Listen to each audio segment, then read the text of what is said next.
3, 2, 1, and we're rolling. We're live? Yes, sir. Okay, dope, man. Let's talk battle rap, man. Yeah. It's your host, France. Yes, sir. It's your host, Program V. Yes, sir. We're here. So a battle dropped yesterday. See if I get the date right on this one. June 19th, 2018. That's when it dropped. Yes, sir. You got it. I'm doing better, man. We got it this time. Iron Solomon and Chilla Jones dropped. Yes. That was a surprise battle of Mass 4 Blackout Edition. No one saw that one coming. Yeah, nobody saw that one coming. I definitely thought it was going to be Iron at the Source. I was bamboozled. The sequel. I was bamboozled. But great battle. Fantastic battle. Everybody is really enjoying the battle for what it is. I'm glad how fast it dropped. Yeah, man. They didn't hold that one back at all.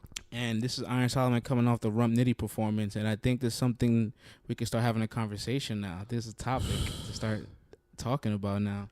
Whose pen game is the craziest? I think it's time that we start asking ourselves, is Iron where do we rank Iron Solomon's pen? Oh, man. Yo, his pen is, he's at the top, man. He's right up there. He's hovering up there. Whoever you have at the top, if Solomon is not sitting next to them or knocking on their window, then you're tripping. You know what I mean? I guess on a level of consistency, we can't put Iron above a lot of guys because the sample size isn't as equal as a JC. But when he comes out to play, though. But when he comes out to play, it matters. But it's mattered a lot in his last couple performances, so that's what's really caught me interested. And I'm ready to talk about these lyrics, man. So shout outs to genius.com. Yes, sir. And shout outs to the guy transcribing these battles. We need more battle rap transcribers. Where y'all at, man? I would love less bloggers, more transcribers, and more journalists. Yo, we need to go to like the little high schools, the junior high schools, and find them little kids who just love to watch battle rap. and just give them a typewriter and make them type it out. Just give them pizza and soda and just let them rock. You know what I'm saying? Right. Just let them type it out, man. So we're going to bring in a new series to the show. We have so many different series and so many things that we're crafting up. So we're going to call this the Deconstructed. This is where we print out lyrics from battles, and we're going to break down the rounds as to what we liked, what was creative writing in it, what was really clever, that probably flew over everybody's heads, the double entendres, the wordplay, the quadruple entendres, you know, and I be doing quadruple entendres. We're really gonna get into the base as to the nitty gritty of the writing. What you know what? Before we even get into that, right? Let me ask you the question. Oh, talk about it. Because I don't think I've ever asked you this question, and everybody always talks about a pen in battle rap, but we never, I guess, created a standard for it. What do you define as a good pen?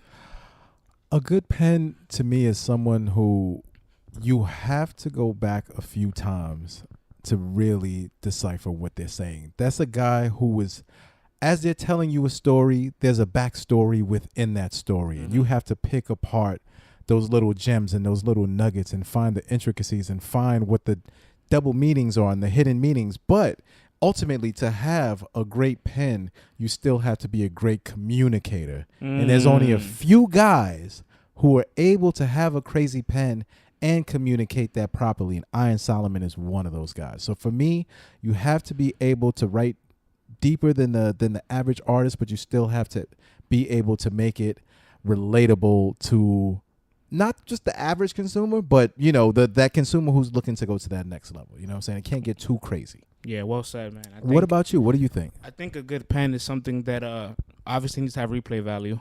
If I could catch everything at once, I don't think it's as intricate as we claim it to be. So they have to sacrifice already a part of their performance and material. And sometimes they might even have to, quote unquote, dumb things down, take things out, scratch it out, change the surface, not overcomplicate it, to not be a prisoner of their own thoughts. So as a whole, being that lyrical and complicated and complex and your crafting and build up is a skill to me because of how you have to keep the crowd attentive, how layered it has to be in a short amount of time. Right. And, you know, you're lucky if you have those crowds and those events where people want to hear you build up. So it gives you a bit more of a chance to be yourself without having to cram it, without having to cater it for somebody else, having to put it the way you want to put it. And I think when you go back to read anybody's pen, you'll catch multi-layers of punches. You'll see the wordplay. You'll see the double use of words. You'll see the homophones. You'll see the creativeness of where their thought process is, and more importantly, where there is no filler. Yeah, that's what I was gonna say. Ultimately, to me, to have a crazy pen game, Right. it all has to make sense. I agree. Leading up to it, some guys are kind of crazy, and then they start reaching a little bit just to make it connect or make it land. But when a MC can actually piece it all together and it all makes sense, like, that's mind blowing to me. You know what I mean? That's what makes you crazy. I agree, man. I definitely agree. So let's talk about Iron Solomon's last two battles against Rum Nitty and against Chilla Jones. Listen, I don't care if somebody wants to call this a hot take. I don't care if somebody wants to disagree with me. I think Iron Solomon and Rum Nitty is an all-time battle. People had no expectations for it. It was in a small room. It was Iron Solomon's return to Smack in 5 years against one of the most dangerous punchers out right now. And the style clash obviously was going to become a preference battle. Like, I didn't expect nobody to win off of a clash this intense, but they both gave us some of their best material together in one. I remember that was volume 1. Yeah. And, you know, you see the big names on the card, and then you see these two guys paired together, and you're like, "Rrr?" But man, when that joint came out, fire. Facts.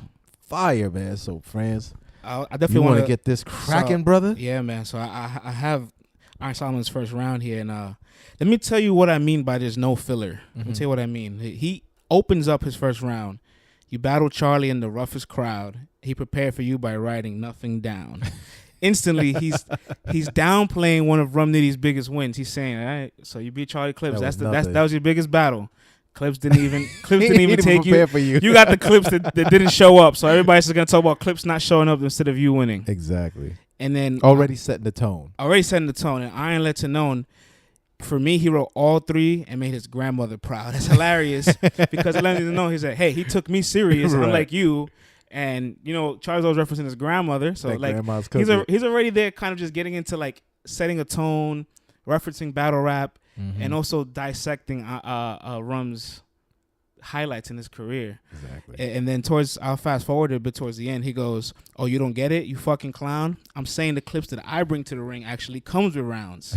So it's just, I already like that already. Clips. Yeah, like it wasn't bullets. crazy, but it was enough to say, you got my attention now. You know, like, it was enough to set the tone and say, okay, what else do you have for me? And in the midst of it all, he started to, like, freestyle as well about, like, Rum Nitty's clothes, which is also lyrical. So it's not like it was a rebuttal in the round. It was mid-round. It kind of moved into the same part of the round. And where's it at right here, man?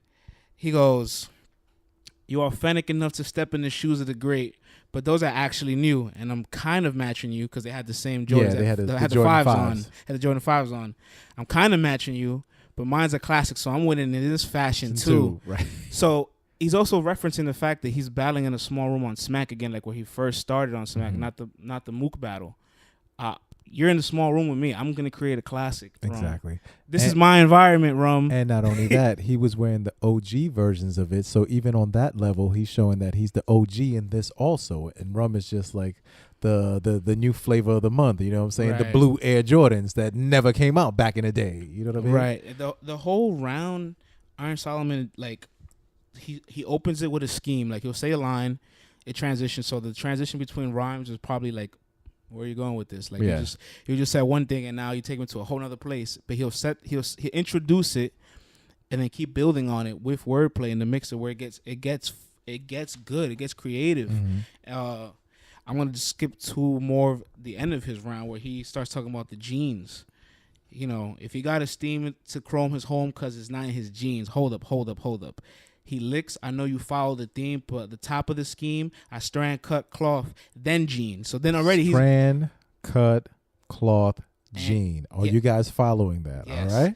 Keep going, my brother. Strand, cut, cloth, then jeans. I'm unraveling each thread so y'all can see who we Unraveling each thread, okay? You ever seen the cartoons when they pull that thread from the jeans and it starts to unravel? That's what he's doing to Homeboy's character right there, all right? I got this bitch sewn. That's why he seems stressed. Not that we're calling women bitches, but listen, you know the lady that sews your clothes. She's a seamstress, and he's I just want to point out if Smack reacts to your line, it's fire. Okay. Hello. If Smack reacts to your line, you landed one. Because Smack is usually thinking about what Goods be thinking when the battles are going on. So I if can't he's even reacting, imagine how many rounds Smack has hurt in his life. Come on now. So yeah, to get his attention, you're doing over something right. under 3,000. Oh, they've been in business for 10 years now. You figure they drop. And in the streets. I'm talking about his everything. Yeah, damn, yeah. Over under 3,000. I mean, you got to think. If one battle is 9 rounds. Yeah. If an event has 6 rounds, 63 rounds an event right there. My gosh. And if you do 10 events a year, that's 600 rounds. Yeah. Probably 600 rounds. Yeah. Wow. He's seen a lot of rounds. And that's not to mention what he's not hosting. Right? Over 3,000. Damn, salute to Smack, Mr. 3,000. So if you get a reaction out of Smack with a line, it was clever. It was good. I'll poke holes through him, put the needle in the knit, then lace him with a bow tie that'll leave him in stitches. We will not tie. All right, break that down for those slow pokes, please, brother. Man, I'll poke holes through him and put the needle in the knit. Mm-hmm. So already he's painting the fact that he's making a bow tie. Mm-hmm. You have to poke a hole through a bow tie with there your you needle. go. If you guys don't sew, do you sew, V? I don't sew. Your mom never taught you, man. What's up? I've watched my mom sew. You Listen, know what man, I'm saying? let me tell you So I'll pick up on some of the lingo. Whenever the button ups on my shirts will pop, she'll hand me the thread, the needle. Said, "Do you think I got a whole jar of buttons? Let me know what color you need." Damn, hey man, shit comes in handy, bro. So this hit home. Scored points for you. Then lace him with a bow that'll leave him in stitches. Already, you have to lace the bow of the bow tie. You're creating the stitches to make the bow tie stay intact. Talk that bow tie shit. We will not tie. Hello. Not tie. So like see that lets you know that these are well thought out like bars and structure and materials. Like he's really thinking about these things. And the interesting thing about his scheme, all right. See, I know we're going to jump to the Iron and Chilla Jones battle, but like a Chilla Jones will bring up a topic and list everything in the topic. Yeah. Iron Solomon will bring up a subject and list everything around it that you're like, oh, yeah, right. The little intricacies of it, yeah. Like, like. Not the so obvious joints. Exactly. Like right now, if Chilla Jones did a scheme on Golden State Warriors, he'll be like, Steph Curry this, to Klay Thompson that, I Draymond the Green this. Like he'll list everything on the Warriors. Yeah. But if Iron Solomon did a Warrior scheme, it would be about the Warriors being a Warrior, right? What encompasses of a Warrior, right. Things that like that's how he would every little definition of it will just all be all encompassing. Because each word you give to somebody can mean multiple things. Like absolutely, even just in slang, exactly, just regular slang. My boy, boy, right, boy. It's all about the inflection, man. Ah, boy. Boy. So like this is so many different expressions of one word, and right. Iron Solomon loves to find expressions of like words and different ways they're put. But that's what also makes him unique too, because then he always has those little cheesy lines too. I love the cheesy lines where he's like, "Throw your noodle against the wall till it sticks. The pasta's ready." It literally cheesy. We're talking about pasta, but he have those little lines that I guess you call it corny lines, but they'll make you smile, and it's like it's well thought out. It'll make you laugh. Make you laugh. And the little cheesy lines. And then I guess also too, it might be a strategic thing. It's like when you go heavy, sometimes you can throw away something to bring people's expectations down a little bit because you come in with some heavier stuff. You know what I mean? So I think a lot of times some guys will play into that. Like they know that they've gotten so deep there that they now got to kind of get a little bit cheesy just to like bring it back down, Yeah, absolutely, man.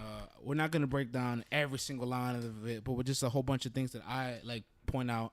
And like that, the thing is too about like these good layered lines like this, it's also setting a tone.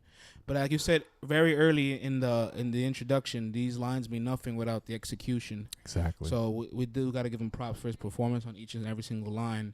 I think what meant so much about this is that like, all right, let's reflect a little bit on Iron's resume just really briefly. He battled B Magic, battled Daylight. He battled guys already in writer's block. Yeah. He's battled guys that are pens are crazy. Elite. Yeah. Their pens are elite. Their pens are crazy, right? So he's finally back in an environment where he gets to redeem himself. He's in an environment where he doesn't have to use performance skills, where he doesn't have to prepare for an audience. He Right. gets to literally say, okay, now I can. He gets to just rub his hands together Right. and just come up with the craziest. That's why I think it looks so great. I think that's why it was one of his best performances, because he's done. That's all. He just has to zone in and just lock in. Since the Mook battle, he's definitely had in the back of his mind, I need a crowd to like me again. And I mean, you got booed after losing 5-0. Yeah. Or I'm sure all you can think about moving forward is how can I get you guys to like me. I mean, he took 4 years off. You know what I'm saying? Took so 4 years to off. come back, you better hope the people like you. Yeah, you know no, what I'm saying? absolutely. Like you working for absolutely. that. And so that lets you know that when he comes back here, it was a redemption. Mm-hmm. He got to be himself, his origin. And he's also used the origin scheme too. Word. But he like the math battle. That like we seen scheming prior, but like that was creative. That was great. That was he was deconstructing math. Pretty much. So like he got to do the exact same And then thing not only that, he did exactly what you know. What's funny is, I know we're jumping around a little bit, and we're gonna get back into the lyrics of the Rum Nitty battle. Right. But exactly what you just said in his second round versus math, he did a whole God body scheme. Right. You know what I'm saying? And breaking down the supreme mathematics of the 5% nation. But it wasn't like he was just like, oh, you know, mathematics number 1 is and number 2 is. Like, he basically broke it down what it's like to be a god, and he was dropping those key terms that if you've heard some of the knowledge before, then you know exactly what he was talking about, but it wasn't so obvious.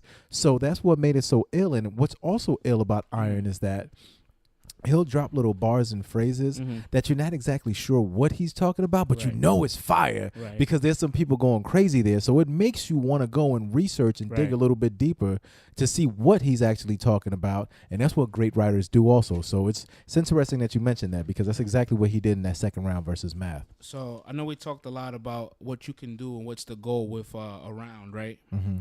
But now what's interesting to me is a good writer doesn't just think one round. They think about the entire battle. I'll cheer them. They think all three. They don't just write their heart out for one and do the same thing for the other and don't make it all connect. Right. That's what separates a vet, a superstar, a strategic battler that layers it all together. Yeah. Like I said in the first round. And they also write with an arc. Exactly. You know what I'm saying? Like they know that it can't just be the same thing. It can't be linear. They got to write with an arc. So in the first round, the first couple lines, Iron Solomon talked about Rum Nitty's battle with Charlie Clips and how it didn't matter. So he's trying to like break down or take away some of Rum Nitty's accolades and wins. He starts the second round by saying, "You told us you 99% gumbars, the other 1% is a slogan. Bitch, we know this. When Nitty picks a topic, that boy is focused. No joking, no schemes, no personals, no angles. Let me guess, you just gonna rap about Iron the whole battle." Oh man, damn. So like instantly, he turned himself into a punchline. Right. See, and a good pen isn't just always being intricate.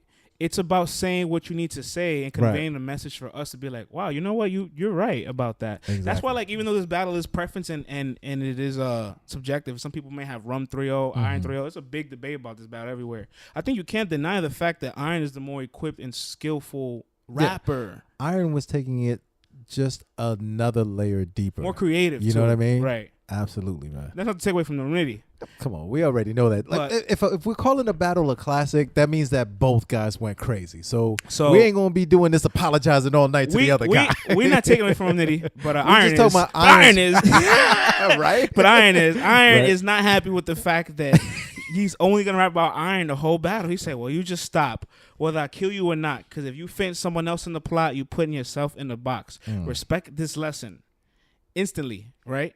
He's literally just letting he's letting Rum Nitty know, okay, this is all you do, and I'm about to school you. Literally, no, like this is where the scheme starts. I'm about to school you. Respect the lesson. Let's go. I'm trying to learn you. Don't second guess it. You will always be number 2 when your pencil is tested. If you take battles like Scantron with every question, you got to fill up your whole round with lead just to get accepted. That, oh my, what'd you think of that?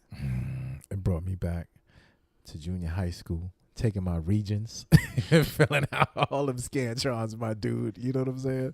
That was a great breakdown. He just took him back to school. That was a great 12-bar breakdown. Like, and the transition through it all was flawless.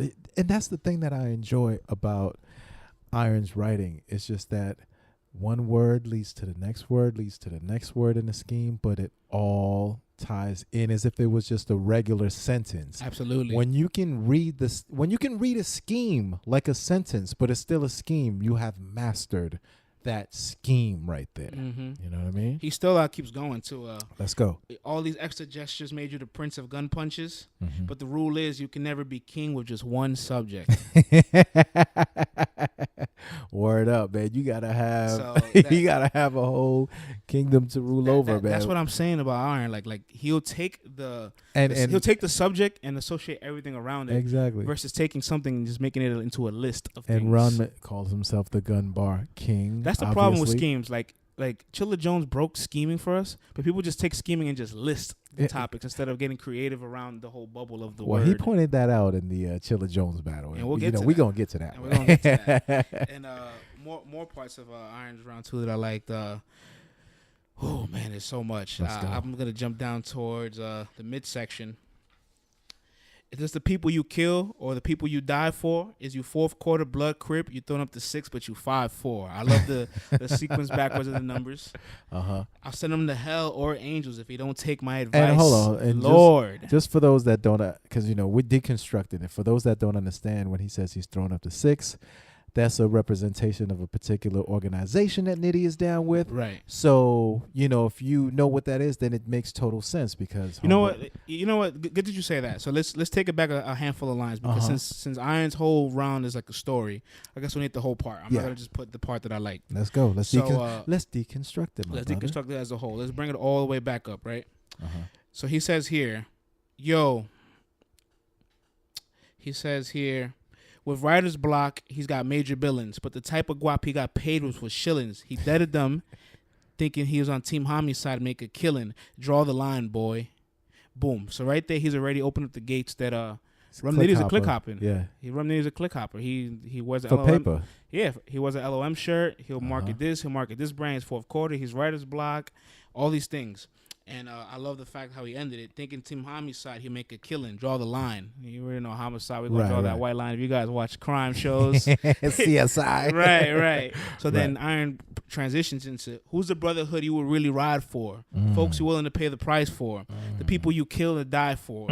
Is this a fourth quarter? Blood or crip, you throwing up the 6, but you 5'4". Hello. So now we see the entire breakdown of it where he opened it up as to your click hopping. What are you doing here? Exactly. Are you this? Are you that? Are you this? Are you that? What are you? Like what do you rep? Who you belong to? Who do you belong to? Who you rep with? QB. Who you rep with? So now he's talking about like as a whole, what gang are you in? Yeah, what gang who are you with? Actually riding for? Like, so then the transition to the next line, he goes, I'll send him to hell or angels if he doesn't take my advice, Lord. Boom, Vice Lord. We're already now we're talking about gangs. He opened up the thing with gangs. He started Bloods, Crips, 6, Vice 5. Lord. Right now, this is scheming, people. He's scheming within the scheme. This is scheming, people. This is schemeception. Schemeception. This is crazy. I'm getting dizzy thinking about how deep this scheme is right now, man. Keep advice, Lord. It's not over. But come on, keep going. Bro. If you don't take my advice, Lord, if the Latin kings believe it, you would say you were fit for Boricua. He be banging that black and yellow harder than Wiz Khalifa. Obviously, that's a play on black and yellow is colors of the Latin king, gold and yellow. And Wiz Khalifa's song. And Wiz Khalifa's song was black and yellow. So you see how that all ties in. Latin kings are mostly Boricuas, Puerto Ricans. Exactly. So if he said he was a fifth, and we got some dark-skinned brothers that are Puerto Ricans, so he's basically saying if Nitty could pass, he would be a Latin king, damn it. Fabricating your credibility by claiming you gangbang, saying you slang grams, the type of lame that I can't stand. I didn't grow up selling coke. I was raised with a Kane fan. I caught my first charge writing my name with a spray can. Kane fan meaning Big Daddy Kane. Caught the charge with the spray can, meaning that he was out doing graffiti and living a hip hop lifestyle. Exactly. So So he's already setting up like, hey, listen. Violence doesn't mean hip hop. Right, exactly. Bam. And he's also setting it up. He's playing a little defense here because he's saying if you're gonna start saying, well, you wasn't out doing this, you wasn't out doing that. Right.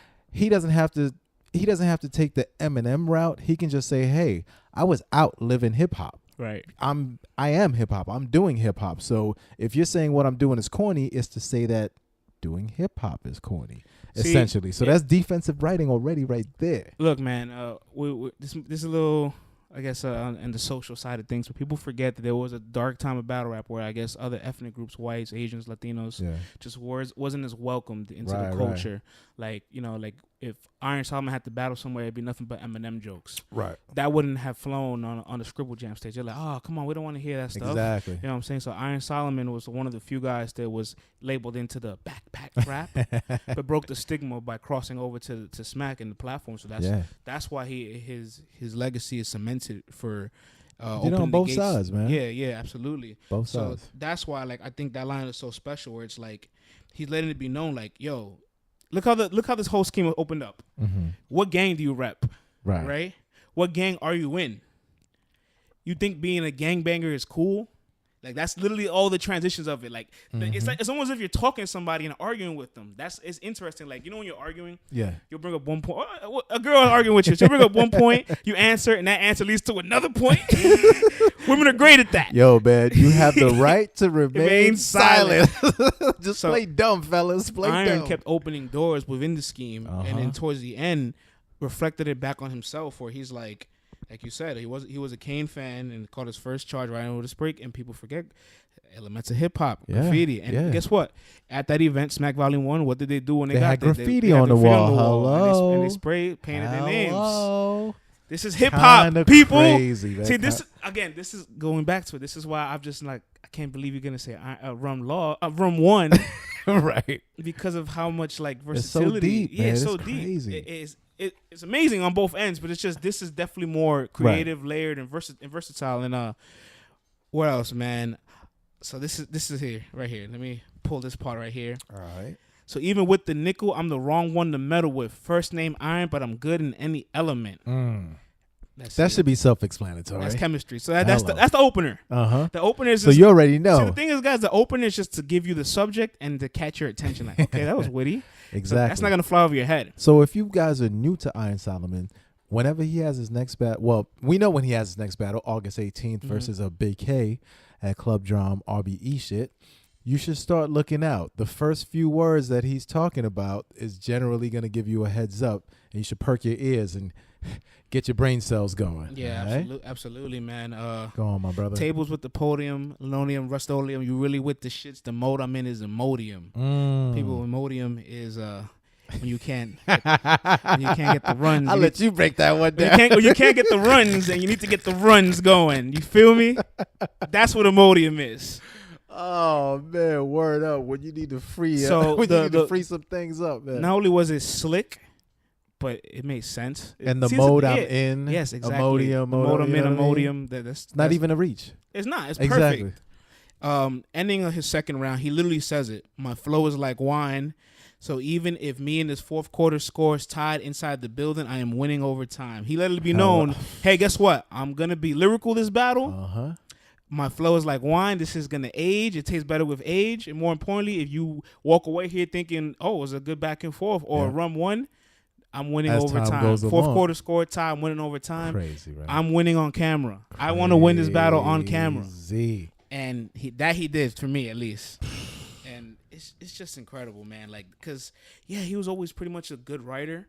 But this level of writing was just so elite for me. It was a step up. It was a step up. And it's not like his pen hasn't been crazy. Right. So for him to sit down, focus. I remember I tweeted him, and I was just so impressed. Like, yo, after all of this time and already being an elite writer, you've managed to step it up even more. You know what I'm saying? Like, it's fun watching his battles to break all these lyrics down and deconstruct them. So, my brother, we going to that third round? In the third round, I'm going to go to the middle of the third round. Where we at here? So I'm handing out hits. This is a methadone clinic. What? Hello. That already, like, I'm telling you, this the eye opener. Like, oh, boom, you got my attention. You get beat so steady, think a metronome did it. And if you guys don't know what that is, a metronome helps you stay on time, and it's a click. So a beat, stay steady, boom, there you go. You get the bow, Riddick, then the left to go with it. Yo, you see something like that for me that little multi right there, and the way that he flipped, it just didn't come out Riddick Bo. You're not expecting to hear Bo Riddick, and then the way he matches up that multi, things like that just bring me a little bit of old school joy, man, when he does things like that. Riddick Bowe had 3 fights in a row where he got a KO or TKO with his right hand against Herbie Hyde, Jorge Gonzalez, and Evander Holyfield. Talk that shit. Talk that boxing shit. So man. That's where the next line goes, the left to go with it. So you get the Bo Riddick, my right hand. You go get the left to go with it. It's a combination. He ain't leaving nothing behind, man. That's crazy when you think about it. Like that even lets you know, like, I'm in the boxing too. Like see, like this, like you said, like I guess Riddick, Bo Riddick, that's what will catch your your attention to the line. But then if you're deep into like all the things that he talks about as well, the subjects, then you're gonna be like, oh shit, yo, I just remembered that like he knocked the Evander Holyfield with his right hand. Exactly. Like he hit him with the right and then boom, it was a TKO. The left to go with it. So he's literally just he could have just said you get my right and my left. Exactly. Everybody could have said you get my right and my left. I'll leave you left when I give you my right. You weren't right. You weren't right Civil when I left you left. That a third. Yeah. But no, he followed that up and he gave you the right example with it too, man, of a guy who's really doing it. You know what I mean? So he made a metaphor for the right hand punch. And he let it be known you get the left to go with it. And I put lashes on your cheek. It ain't from Eskimo kisses. This could have been a punchline, but he turned it into a metaphor and a whole imagery or something instead. He could have just said, "When I put lashes on your cheek like Eskimo kisses." That's what somebody. I don't want to call him simplistic, but that's what like just somebody else would do. Just put like in there and then keep it moving. He didn't put like in there. I don't even think he uses like that much in his rounds. Yeah, man. Wow. That is really crazy. So that's why his pen game is guess crazy. What? This is how he ends it. I could box with both fists and make every punch land. We were just talking about that. We were not just talking about boxing. Mm-hmm. So and Eskimo kisses on the cheek. So where are the punches landing on? Your cheek. Hello. You see the layers? This is deconstructed, people. Oh my god. This is why I'm telling you, like, this is really good writing. So like, but again, breaking it down like this, you're not going to catch it at the first instinct. Right. I think you're not even going to catch it if you listen to it a bunch of times. You have to read. You have to read it sometimes. This is. And I know this is battle. I know this is battle rap. You're like, oh, if I have to read the lyrics, but guess what? There was a niche of battle rap. Yeah. Where people had text battles. I would love to get. Conceited was part of that. I was just about to get into that. Yeah. I would love to learn more about the culture as a whole of text battling. Because Conceited was into that, and that's where we get the Sun style, and they were one of the first guys with the full pen break. There's a lot of pens in battle rap prior to 2010, but they were the guys that took words and had fun breaking them down. Exactly. And their skills was breaking words down. Exactly. And now everybody's skill has to be breaking words. Even aggressive guys have to find a way to make a punchline breaking a word down. Right. And I think the other thing that's super interesting too is that, this will make you a better fan, not for nothing. Right. You know what I'm saying? And it'll also make you appreciate how hard some of this writing is, how difficult it is, how much man hours, how much brain power you got to put into this to be able to write this deep. You know what I'm saying? Facts. So this is why we're doing the deconstruction, to really go thoroughly into the lyrics, to break it down and to make you guys appreciate what it takes for these guys to really write all of this stuff. And not everyone can do this. And the other thing too is not everyone is going to get their verses deconstructed. You feel me? Guess what? I think I just caught one more thing. You caught another nugget? The beginning of the scheme was I'm handing out hits. Hits like punches. I'm beating you. Oh yeah. You get beat so steady. I'm beating you up. Boom. Damn. We caught something on the fly. Yo, that's when you know it's layered. And we just read the shit. Come on, man. Yo, iron. This is the nerd side of battle rap, but it's fun, man. Listen, let me tell you something, man. I love that word nerd. You can call me a battle rap nerd every day. And guess what? Hell yeah. Everybody who's watching battle rap as intensely as we are, I don't care if you got 8 felonies or if you've never seen the inside of a precinct. If you watching battle rap every day, you're a battle rap nerd. I'm sorry. You know what I'm saying? If you know how to drive a car and you're into cars way better than anyone, you're a car nerd. So ain't nothing wrong with that. You know what I'm saying? Let me keep it rolling, man. So keep it rolling, brother. I'm sorry, man. I got a little worked up. I did too, man. Because you know what? When we were kids, I know if you're into hip hop, like I'm into hip hop. Right. If you really, really like someone's, pen game and it was crazy, like Nas, I used to have to sit there, write it down, Oh, just listen. so I can like decipher it and read it, so it can make it's like a whole other experience. Now that somebody's written it for me, I hate to cut you off. Let me know when you're ready. Because go ahead, brother. I think I see where I think I picked up another one, but it comes from the top all the way down. Hey, yo, pause. To the Let's pause. go. From the top of the scheme. Oh, there you go. Come from the top of the scheme. I'm just gonna make you work harder. Okay. Pause now. Okay, here we go. Let's keep it rolling. So, Yeah. Top of the scheme. Here we go. He starts the scheme again. I'm handing out hits like this is a methadone clinic. Now let's move forward, right? I could box with both fists or make every punch land, or just to prove this point, make this 3-0 with one hand. So now we get the visual, right? We got the whole 3-0. Yeah. To get props. Pinky in the air while I sip scotch. So fancy people put Hello, I'm gonna take my sip right now, my brother. You can do that. Okay. Middle finger through your round. Fuck your round. Nothing you say in this ring pops. The ring finger. Ring finger, and the middle finger. That's 3 different fingers. Right. And he's holding up the 3-0 sign. Now, check this out. Yo, let's state the facts. How deep is that, son? Let's state the facts. Y'all might have to play this back. But when you piece it all together, those are type of lines that created smack. So Glue, Joe, Mike, and none can play those new roles. I was the first white to watch. I made this hue blow. Now, this is what I caught. Break down that double entendre, please. This is what I caught from the whole thing. So before getting into the whole finger scheme of the pinky, middle finger, and ring, he literally said towards the end, when you piece it all together, these are the type of lines that created smack. And then he did it. Yeah, he opened up he had an open hand for a smack, but he opened the whole scheme with handing out hits and beating you so steady. Hand hits. So he's literally the smack. Yeah, of course, the smack. That's handing out hits. Hand out hits. But check this out. As he's talking about punching, what's battle rap become now? A series of punchline festivals, right? Yeah. Punchline festivals. One line, gun line, punchline festival. Shout out to Agweezy. And he's literally saying, Smack, all you guys become is just nothing but endless punchlines. I'll make an entire scheme of punching without punching. Right. There's no likes in here at all. There's no similes in between it all at all. And he's saying when you piece all together, that's what type of lines that created Smack. Smack wasn't made off of a million punchers. Right. It was made off everybody's individual style and charisma and lyricism and aggression. So he breaks it all down as a whole, where he's saying, "Listen, I'll punch with you, but I'll show you how to punch in the scheme." And I'll break it all down, and I'll connect it to the origins of my whole legacy. Because this whole round, he basically was just talking about his legacy, where he was mentioning to Rum like, "Oh, like you wouldn't even know Smack without the beer. You wouldn't know this. You wouldn't know this. I know this part of Smack. I know this. I know what happens here. I know what New does." Right. I didn't even know what New does. So he's literally saying to Rum like, "Yo, I'm a legend here. I am a legend." So when he takes down the fact, he says, "This is the type of lines that created Smack." He's like, punchlines isn't Smack. This creative lyricism, this art form, this is Smack. I am a legend. Because not for nothing, too, if you think about it, I mean, yes, you do have to have a great level of creativity to be an elite puncher. However, if you want to be a basic puncher, you can sit someone down and teach them just how to punch.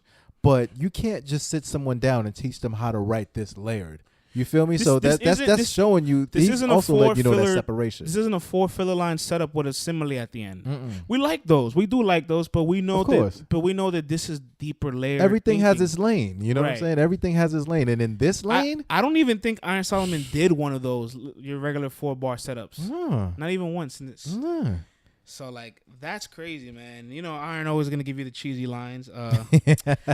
On paper, I got pat after pat for you manginas. That's a cheesy word to say. I don't call my boys a mangina. I don't call nobody a mangina. Yo, my dude, that's some white boy shit. That's some. Hey, listen, that's some. He's got to throw arbitrary white boy line out there. You know what I'm saying? On paper, I got pat after pat for you manginas. Hitting keys, a gig of these for you bitches like quagmires. A gig of these, a gig of these, giggity. It's like it's just to make you smile. Yo, listen, man. Sometimes you gotta throw something like that. I guess you know what I mean. Yeah, man. Giggity. Yo, Quagmire was a horn dog, man. Listen, horn man. Dizzle, man.